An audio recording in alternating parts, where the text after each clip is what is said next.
Охридското езеро е премногу значајно за да се прават експерименти со него. Од 4 мерни станици во Охридско-Струшкиот регион кои треба да дадат веродостојни информации за нивото на езерото, функционира само една во центарот на Охрид.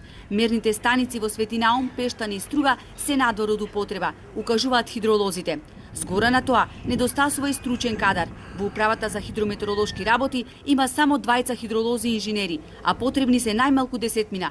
Во минатото во управата работеле 35 хидролози, а сега се само 12. Доколку сакаме да имаме добар мониторинг, треба да се инвестира во нови вработувања. И не само тоа, проблем се и парите. Буџетот кој го издвојува државата за оваа намена е смешен.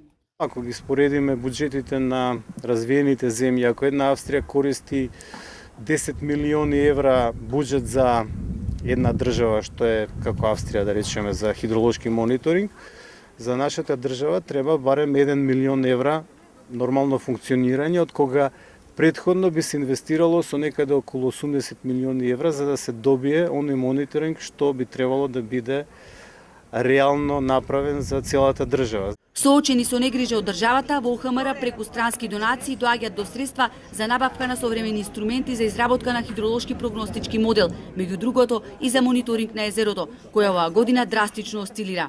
Ова прашање треба да се постави на еле, меѓутоа можам да ви кажам дека оваа година тоа ниво беше надминато, значи над максимумот. И од една страна временските услови го направија тоа, меѓутоа секако тука е и човекот фактор. Човекот секако и меѓудржавните договори не обврзуваат за одредени работи кои што влијаат на отварањето или затварањето на вратите на езерото. Треба да се најде добар начин за мониторирање и за регулирање, затоа што не смее да се дозволи езерото, Охридското езеро да служи како вештачка акумулација.